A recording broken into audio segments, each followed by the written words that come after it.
Nobody should be afraid to introduce new players to D&D. You should not be afraid to introduce new players to D&D.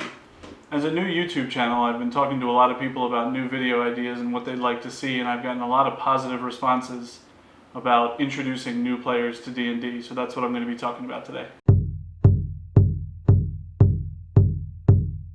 So I want to talk to you guys about introducing new players, and to do that I'm going to tell you about the time that I introduced 4 co-workers who were brand new to the game to play. The party was an orc fighter, an orc barbarian, a dragonborn cleric, and an elf paladin. So I kind of want to just tell you about the setting that I put them in, and then I'll do a walkthrough of the scenario and kind of explain why I did the things that I did. The setting of the campaign was Daggerford, a town in the Forgotten Realms universe that plays like Waterdeep but a little smaller, which means the town is run by its guilds, mostly crafting guilds like blacksmiths and leatherworkers and such, and the plot was to be centered around an adventurers guild. Before they even started making their characters, I explained to them that they were going to be first-day recruits in said guild, which is a reputable organization that takes in requests, and nobody got my quest pun, for gold, and then the guild basically doles them out to adventurers.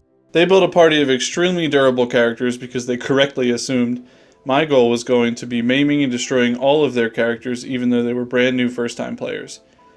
So I started them at a big table, bucking the "you start in a tavern" cliche in favor of a "you start in a mission briefing at your guild hall" semi-cliche.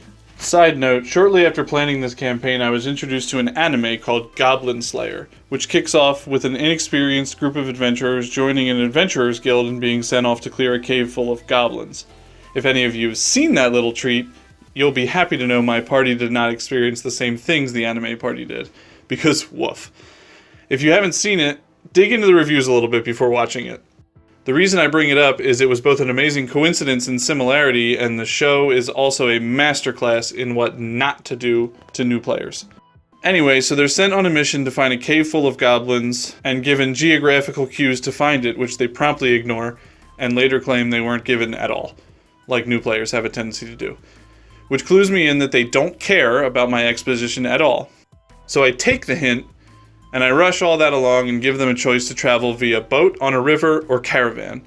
They of course choose caravan, again correctly assuming that if they choose boat I will unleash fatal funnels and disadvantageous situations on them. On their caravan ride though, they hit their first encounter.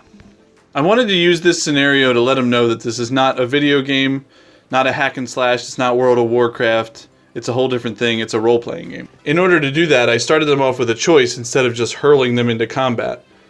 Their first choice that they had was when they saw a man laying in the middle of the road, which I knew was a bandit, but they didn't, and the man was crying out for help. A successful perception check would have shown them that this guy was laying in the middle of the road with an arrow sticking out of his leg, but an even more successful perception check would have showed them that he was laying there with an arrow sticking out of his leg, with no blood or signs of actual injury. This would allow them to be rewarded for rolling very high instead of just rolling successfully. So they approach this wounded guy on the road because they have to get around him anyway, and they're left with a choice as to whether they want to rush to help this guy or be sort of careful about it. Now granted, this is a party that's comprised mostly of orcs, so they never at any point, I don't think they had any intention of helping him, ever. So an orc draws his sword, approaches him cautiously, and then as soon as he realizes that this guy's bad news, rolls the first attack of the campaign.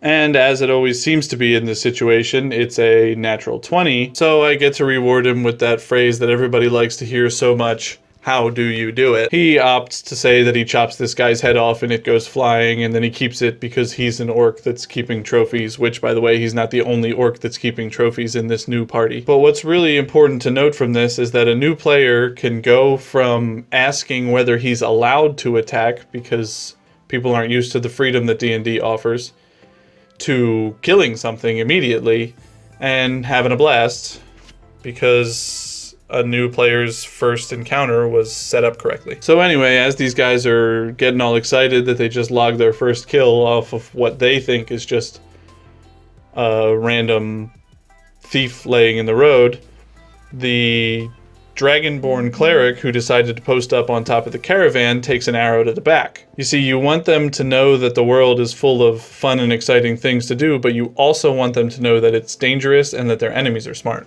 The barbarian got hit with a javelin, so he split off from the entire group after he raged and tried to chop some dude up, and he started a complete misfest where he and this other guy were just basically standing around not hitting each other with their weapons. So at this point, bandits start pouring out, and the barbarian in the group is fighting some over here, and the cleric is going after the guy that just shot him in the back. And there's basically a full-on brawl going on in this trail in the woods. And this is when I chose to use a method that I think I'll make another video about later, where I withhold enemies and only release them depending on how the battle is going. And at this point, the bandit leader jumped out of the deeper woods with 2 of his dogs to help his own group with the fight. Granted, if my party had been getting destroyed by these random bandits, this guy would have never come out. That way they get to experience combat and its deadliness without actually just being murdered in the woods. Not that I'm above ever doing a total party kill, I really don't think it should ever happen to first-time players. Eventually, as all combats tend to do, everybody is sort of clustered together, bashing each other with whatever they have, and the cleric gets the brilliant idea of picking up and hurling a corpse. Now again, you don't want to restrict the freedom of new players, so I allow him to do it, and he rolls a ridiculously high strength check to hurl this corpse. And while you don't want to restrict the creativity of your players, you do want to punish them for making weird choices just for the sake of making weird choices. You want to teach them that that's not really how the game works, and that can subtract fun from the other players at the table. So while I did let him make the attack, I mentioned that he hadn't declared a target for it, so I randomized the target, and everybody was standing in a cluster. Bad guys, good guys, everybody in a big pile. So I numbered them all, and I randomly rolled for it, and he nailed the elf paladin with that corpse that he threw, knocking down his own teammate in the process and creating for a pretty hilarious argument at the table. Well, he was able to pick him right back up because, again, he was the group's cleric.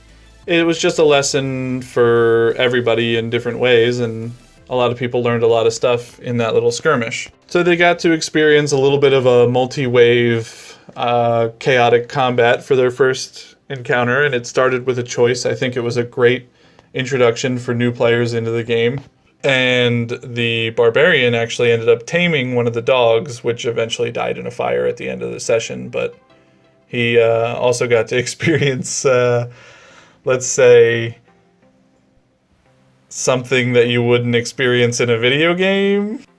And I think one of the most important things about this encounter was that the difference in, for example, video game combat and D&D combat is that the Dungeon Master has the ability to make enemies fight the way enemies would fight. So these bandits organized an ambush, then they attacked in ways that I think real bandits might attack, instead of just pulling aggro and drawing them to the tank and having the DPS do all the damage to them. It was sloppy, it was messy, there were choices, instead of just put out as much damage as you can and take as little damage as you can. It's more complex, and I think that's one of the things that you have to introduce new players to. After the session, just like every other time, I was nervous that I had done this wrong or that wrong, but everybody said they had a great time. Everybody's been clamoring to play again, and I'm certain that the campaign is going to be continued, so I must have done something right. Also, always remember that D&D is fun, so if you sit down and play with somebody and they decide they don't like it, maybe they're not fun. Hey, thanks for watching, guys. If you liked it, give it a like, comment, and subscribe for more content in the future.